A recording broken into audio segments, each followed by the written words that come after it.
ஒரு பில்டிங்க்கு மிகப்பெரிய குடைச்சலே இந்த பிளம்பிங் தான். அதுக்கு நிகரான விஷயம் தான் இந்த எலக்ட்ரிக்கலும். இந்த எலக்ட்ரிக்கல் ஒர்க்குக்கு வயர்ஸ் எப்படி செலக்ட் பண்றதுன்னு பார்க்கலாம் வாங்க. தப்பான வயரை செலக்ட் பண்றதுனால ஷார்ட் சர்க்யூட் ஆகிறதுக்கு வாய்ப்பு இருக்கு, ஃபயர் ஆக்சிடென்ட் ஆகிறதுக்கு வாய்ப்பு இருக்கு, மின்சாரம் தாக்கி மரணிக்கிறதுக்கு கூட வாய்ப்பு இருக்கு. ஸோ எலக்ட்ரிக்கல் வயர் செலெக்ஷனுங்கிறது ஒரு life R death decision. Wire selection பண்ணும்போது நம்ம ரெண்டு விஷயத்துல மனசுல வச்சுக்கணும். ஃபர்ஸ்ட் விஷயம் வயரோட தடிமன். இதுதான் கரண்ட்டை கடத்தக்கூடிய திறனை நிர்ணயம் பண்ணுது. இதை தான் நம்ம 1 square mm 1.5 square mm 2.5 square mm 4 square mmனு சொல்லி சொல்றோம். அடுத்தது இதை எங்க நீங்க உபயோகப்படுத்த போறீங்க, லைட்டா, ஃபேனா, ஏசியா, மோட்டரா அப்படிங்கறத வச்சு இது மாறும். ஏன்னா இது ஒண்ணுக்கும் வேற வேற கரண்ட் தேவை இருக்கு. சிம்பிளா சொல்லணும்னா தடிமனான வயர் நிறைய கரண்ட்டை கேரி பண்ண முடியும், சன்னமான வயர் கரண்ட் கம்மியா தான் கேரி பண்ணும். நீங்க சன்னமான வயரை நிறைய கரண்ட் இழுக்கக்கூடிய மோட்டருக்கோ இல்ல ஏசிக்கோ போட்டீங்க அப்படின்னா அந்த சன்னமான வயரால கடத்த முடியாத கரண்ட் அந்த ஏசி டிமாண்ட் பண்ணி இழுக்கும் போது அந்த வயர் மெல்ட் ஆயிடும். இதனால தான் நம்ம கரெக்டான ஸ்கொயர் mm வயரை கரெக்டான தேவைக்கு நம்ம யூஸ் பண்றோம். அண்டர் சைஸ் வயர்னால தான்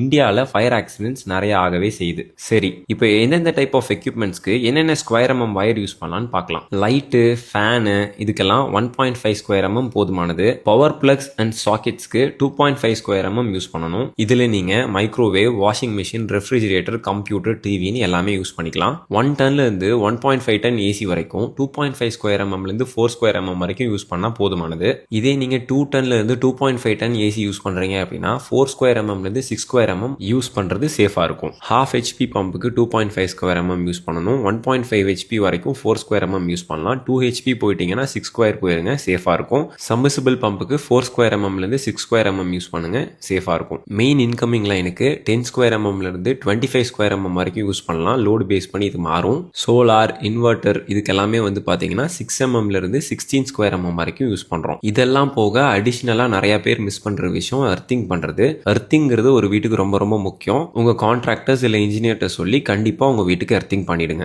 இன்னொரு முக்கியமான விஷயம் நிறைய பேர் தப்பு பண்றது என்ன அப்படின்னா வயர் கலருக்குன்னு ஒரு கோடு இருக்கு, ஐஎஸ் ஸ்டாண்டர்ட் படி அதை ஃபாலோ பண்ணுங்க.